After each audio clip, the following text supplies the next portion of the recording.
हम लोग चालीसा के तृतीय रविवार में कदम रख रहे हैं। हम सभी जानते हैं कि हमारा पापमय जीवन हमको ईश्वर के प्रेम से वंचित करता है।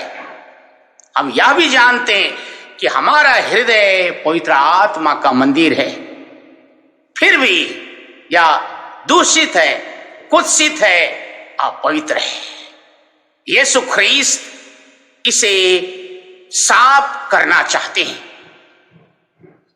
आज संत जोहन के सुसमाचार अध्याय 2 पद संख्या 13 से 25 में यीशु ख्रीस्त यरूशलेम का मंदिर गए। वहां भेड़ बकरी कबूतर बेचने वालों को और सराफा बाजार के कारोबारियों को कहते हैं, मेरे पिता के घर को बाजार मत बनाओ। फिर आगे कहते हैं, इस मंदिर को ढा दो, मैं 3 दिन में पुनः खड़ा कर दूंगा। यीशु ख्रीस्त अपने तन रूपी मंदिर के विषय में कह रहे थे। इन सभी फरीसियों, शास्त्रियों और बेचने वालों को समझ में नहीं आया। आज के सुसमाचार की इस वाक्यांशों के द्वारा यीशु ख्रीस्त हमें आह्वान कर रहे हैं, पुकार रहे हैं, हमारे हृदय द्वार को दस्तक दे रहे हैं कि क्या तुम्हारा तन मंदिर अपवित्र है? क्या तुम्हारा मन मंदिर कुत्सित है? क्या तुम्हारा हृदय मंदिर दोषित है? अगर हां, तो आज इसे साफ करने की जरूरत है। कहते हैं, मेरे पिता के घर को बाजार मत बनाओ। बहुत सुंदर सी बात।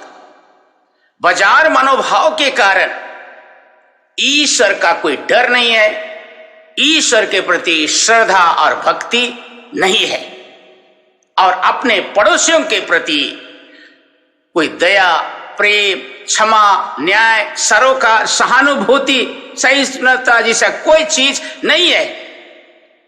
इसलिए यीशु ख्रीस्त इन अवगुणों को आज साफ करना चाहते हैं।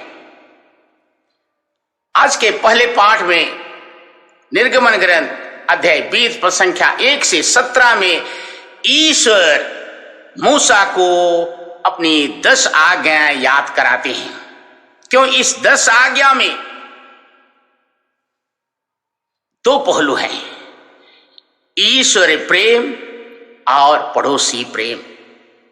हमारे आध्यात्मिकता के 2 पहलू हैं, ईश्वर प्रेम और पड़ोसी प्रेम। इनमें से किसी एक आज्ञा की कमी हमारे आध्यात्मिकता को असंतुलित कर देता है। और हम सभी जानते हैं कि आज हमारा आध्यात्मिक जीवन भारी असंतुलन से गुजर रहा है। पहला विडंबना देखिए, हमारे पास सब कुछ के लिए समय है, लेकिन ईश्वर के लिए समय नहीं है, चाहे रविवार हो, चाहे सुबह या शाम। इसलिए ईश्वर का वचन किताब के पन्नों में सिमट गया, मोबाइल में ही सिमट गया, या सिमट गया कंप्यूटर के फाइलों में। हम सभी जानते हैं, हम अपने लिए और प्रियजनों के लिए लाखों खर्च करते हैं, करना भी चाहिए, लेकिन जब बारी आती है ईश्वर का, तो ईश्वर के पास हमारा हाथ खाली हो जाता है। अपने पॉकेट से जब निकालते हैं, पैसे के नाम पर खोटी सिक्का ही है। भारी विडंबना देखिए। दूसरी विडंबना देखिए, हमें से बहुत लोग गिरजा, विनती, दान, पुण्य, प्रार्थना, आराधना, तीर्थ यात्रा आदि के बहुत अच्छे हैं, लेकिन हमारे घर आंगन में गरीब, अनाथ, विधवा, लाचार, बीमार इनकी आह और कर्रा सुनाई नहीं देती, उनका दुख और दर्द दिखाई नहीं देता, हमारी नजरों में नहीं आता है। क्यों? क्योंकि हमारे मन का बाहिर भाव हमारे मन को, हृदय और आत्मा को जठर जैसा बांध दिया है। इसलिए ईसायाह नबी के ग्रंथ अध्याय 1 में ईश्वर कहते हैं, जब तुम हाथ उठा के प्रार्थना करोगे मैं तुम्हारी ओर नहीं देखूंगा, क्योंकि तुम्हारे हाथ अपने भाई के खून से रंगा हुआ है। याद रहे, यीशु ख्रीस्त ने कहा, जो अपने भाई से बैर रखता है वह हत्यारा है, और हत्यारा में अनंत जीवन नहीं होती है। प्रियजन,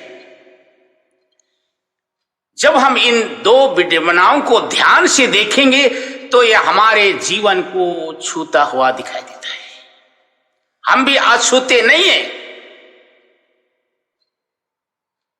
जब तक इसको संतुलन ना करेंगे हमारी धार्मिकता पंगु रहेगी। इस 40 काल में इस असंतुलन को दुरुस्त करने के लिए सुंदर सा अवसर है कि हम त्याग, तपस्या, विनती, आराधना और पाप स्वीकार के पास जाएं और अपने जीवन को दुरुस्त करें।